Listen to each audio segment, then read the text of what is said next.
আসসালামু আলাইকুম। মুরগির মাংসের একটি রান্না আজকে আপনাদের দেখাবো। একদম ভাজা ভাজা করে রান্নাটা তৈরি করব। সবাই তো ঝোল খায়, আমি একটু ভাজা ভাজা করে আলাদাভাবে রান্না করলাম। প্রথমে এখানে কিছু মুরগির মাংস নিয়েছি, লবণ হলুদ দিয়ে মেখে নিব। মাংসটা আমি প্রথমে তেলে ভেজে নেব। মুরগির মাংসের যে একটা আলাদা গন্ধ থাকে সেটি আর থাকবে না। কড়াইয়ে তেল দিয়েছি, দিয়ে এখন আমি মাংসগুলো দিয়ে দিব।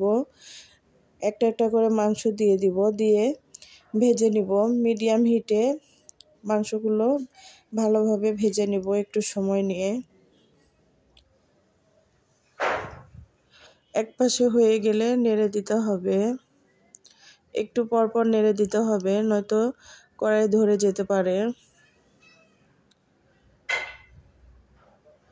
মাংসগুলো ভেজে নিলে কিন্তু মাংসের একটা আলাদা টেস্ট পাওয়া যায়, খেতে অনেক ভালো লাগে, আর গন্ধটাও থাকে না মুরগির মাংসের। উঠিয়ে নিলাম মাংসগুলো। এবার কড়াইয়ে আর একটু তেল দিয়ে কিছু গরম মশলা, দারচিনি, এলাচ আর তেজপাতা দিয়ে দিলাম, দিয়ে নেড়ে চেড়ে এখন পেঁয়াজ দিয়ে দিলাম হাফ কাপের মতো, দিয়ে তেলের মধ্যে ভালোভাবে ভেজে নেব। পেঁয়াজটা যখন ভাজা ভাজা হয়ে আসবে, এখন আমি এখানে আদা আর রসুন বাটা দিয়ে দিলাম 2 টেবিল চামচ, দিয়ে ভালোভাবে তেলের মধ্যে মশলাটাকে ভেজে নেব আদা রসুনের গন্ধটা চলে যাওয়া পর্যন্ত। এখন আমি এখানে জিরা দিয়ে দিব 1 টেবিল চামচ। জিরা দিয়ে আমি ভালোভাবে মশলাগুলোর সঙ্গে ভালোভাবে নেড়েচেড়ে মিশিয়ে নেব, তেলের মধ্যেই ভেজে নেব। আর এখানে কিছু গুঁড়া মশলা ব্যবহার করব, লবণ, হলুদ, মরিচের গুঁড়া, ধনিয়ার গুঁড়া 1.5 চামচ করে দিয়েছি। এখন দিয়ে ভালোভাবে মশলাটাকে তেলের মধ্যে একটু ভেজে নেব।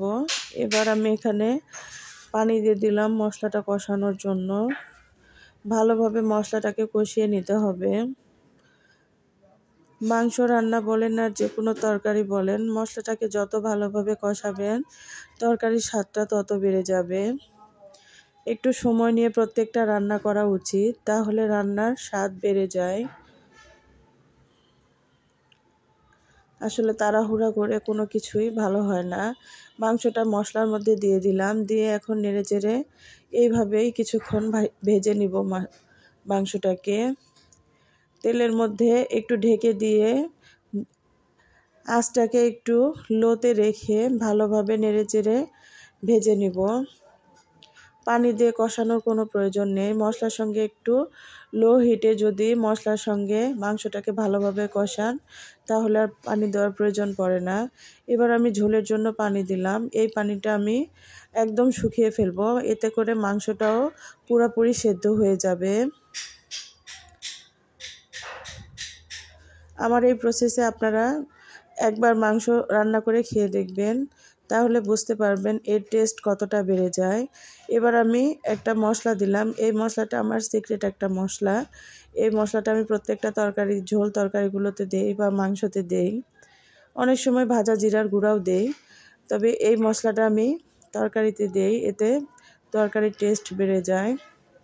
পানিটাকে আমি একদম শুকিয়ে নিব। যখন উপর থেকে তেল ছাড়বে তখন তরকারিটা নেমে ফেলবো। আরও কিছুক্ষণ জাল করব। এই যে দেখুন কত সুন্দর তেল ছেড়েছে। রান্নাটা আমার একদম কমপ্লিট।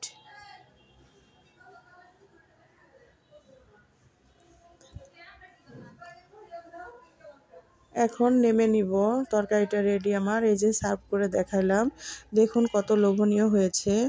আমার রান্নায় যদি কোনো ভুল হয় তাহলে ক্ষমা সুন্দর দৃষ্টিতে দেখবেন। সবাইকে ধন্যবাদ।